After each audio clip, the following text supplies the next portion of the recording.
Okay, good afternoon, everybody. I'm going to talk a little bit about the use of very high resolution imagery in order to extract the urban climate zone. The outline of the talk, and of course, what are these urban climate zones? Maybe some of you already know. I didn't when I started this. Okay, now it's quite a challenging approach that is useful for detecting different characteristics of a urban area. And I'm just going to describe a little bit the object extraction, then the object-based analysis, and then giving you two experimental results in very different areas, one in the People's Republic of China and one in the United States. And of course, it's not a complete work, so we are going to have some future improvements idea and some conclusions in the end. Okay, so first of all, what are climate zones? In urban area, as we all know, there's a lot of discussion, what is a urban area? Let's forget about it for a moment, and just try to understand what we can obtain inside the urban area. It is usually classified in most of the, let's say, very official maps in terms of land use or land cover. Land use is much more complex, and we know about it. But for instance, in the Korean land cover, the European level, which this morning was recalled, there is a subdivision into different classes, and these classes correspond to different land use of residential, discontinuous, or continuous, and things like that. And they're based on the fact that you have different objects, which are, of course, buildings and in this area. But this is not really extremely relevant from many points of view, and specifically from the point of view of urban climate. So urban meteorology and the impact of urban areas into the climate of the area where they are developing. Instead, there have been introduced these urban climate zones that are used to define, as you can see, different combination of objects inside the urban area, mainly buildings, of course, and their spatial distribution. The definition is made by meteorologists, so it doesn't take into account the fact that we are trying to understand them from the remote sensing point of view. And there is a list, and this, as you can see there, this is just an example of what, one specific area. It is defined in terms of sky view factor, so how much of the sky you see from the ground, the building height, or the building height width ratio, the albedo, the roughness height, which is information about how the topography changed there, and of course the thermal admittance. This translates, of course, into some of the information that you can obtain using remote sensing. That, for instance, assuming that we have a very high resolution or high resolution panchromatic data, because it doesn't really care what is the spectral characteristic. You see, it's much more something related to the building spatial patterns, so that this is quite known that it can be obtained by using textural features. Of course, you should do it at multiple scales, not just in one scale, because it doesn't, it is not easy to understand these textural features at one scale. And of course, if you have panchromatic data, albedo translates into mean reflectance or intensity value. Of course, building height is something that you can indirectly obtain by having information about the shadows, and this is translated again into a textural characteristics, or if you have 3D information, which some of the latest very high resolution satellite can give you by combining multiple views of the same area. Of course, this is true also if you think of airborne photogrammetry. Here I'm talking about satellite, that is more or less the same thing. So building height, if you have 3D data, And of course, if you have information about, mean temperature on the ground that can be obtained by remote sensing information, and I'm not a thermal expert, so on this specific point, I will leave it open for next presentation, which is more or less on this topic. And if you have this information, you can add that. Okay? So the point is, of course, this information is available, but remote sensing doesn't make sense that you use it at the pixel level, because we are defining, zones. Okay?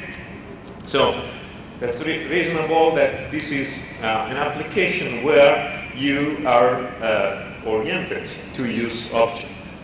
And so, sorry, it doesn't look very, okay, anyway. The system is done in 4 steps. The first one is, of course, you have an image, and we start by defining where the human settlements are and where they are not. So we don't look for urban climate zone outside the urban area.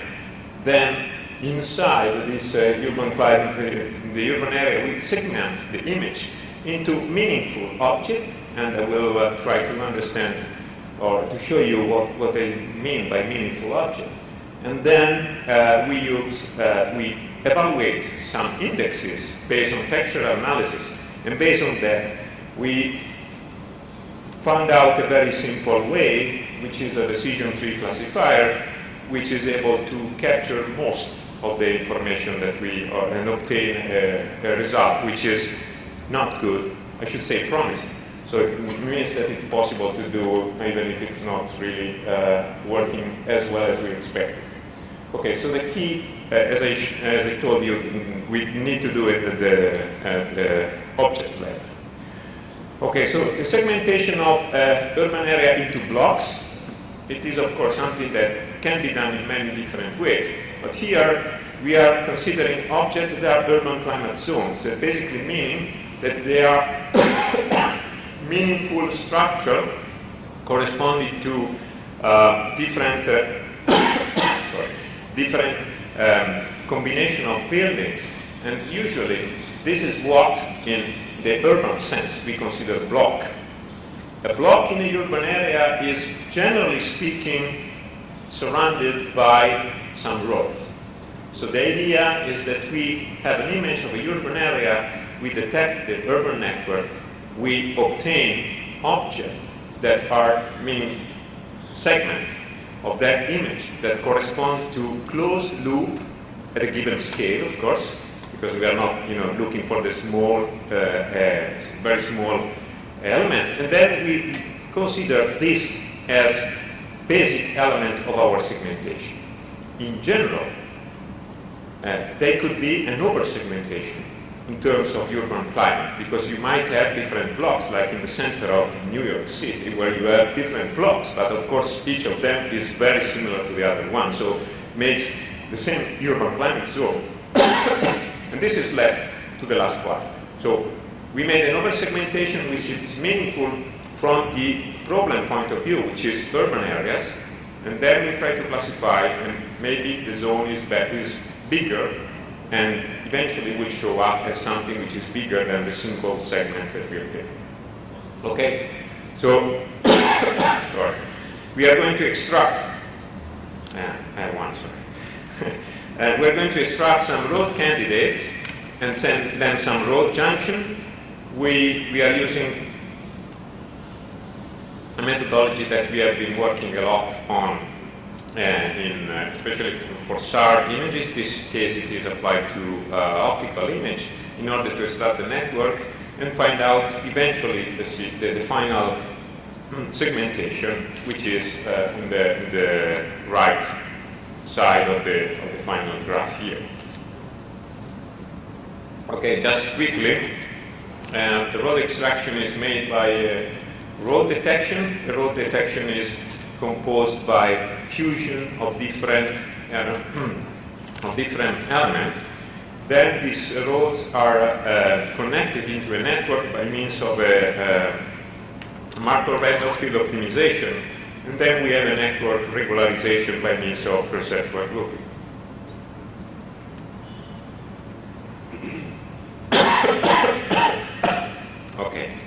Okay. This is an example of the image that we have here in the top. The main road network is down, and all the segments are on the right-hand side, and the final block delineation, which might be an over-segmentation of the area, is obtained over there. Okay. As for the spatial features, we use the Pantex index, which is based on the work by Geodesy and other at JRC, which is an index known to understand, or at least to show information about urban area and their distribution, is more or less a combination of different contrast at different length. We use at one with different multiple scale. In this case means that we operate the same filter on a filtered and downscale image. So at the original scale, and after filtering and downscaling, and downsampling the same image. Okay? There is a combination. This is just an example of taken from this work of how it works, the system, and it's able to define where are objects. Okay. Meaning urban areas. Okay. So test areas are, as I mentioned, the Xuzhou in Public Republic of China and Atlanta. We have different house prisms. On the one side, panchromatic, on the other one, world view 2 and 0.5 meter pixel. And of course, we have also multispectral image that we are not using in this case. Okay, we made a preliminary analysis just to find out which are the most important features. We made a number of possibility of trials, and eventually we came out that the best results are the Pantex at the original scale and what we call P5, which is the same index applied to an image which is downsampled by a factor of 5. Okay. And this is the original idea, and then by you looking at this different object and finding out which are the differences, we define the decision tree. Okay, so decision tree is defining for different classes that unfortunately don't show up in this slide. For different classes, we start with the input, which is the original P1 and P5. Then the decision tree is mostly the number of classes, of steps that are based on a few areas that were originally known belonging to a specific class. We were able to find these rules that are there. Okay.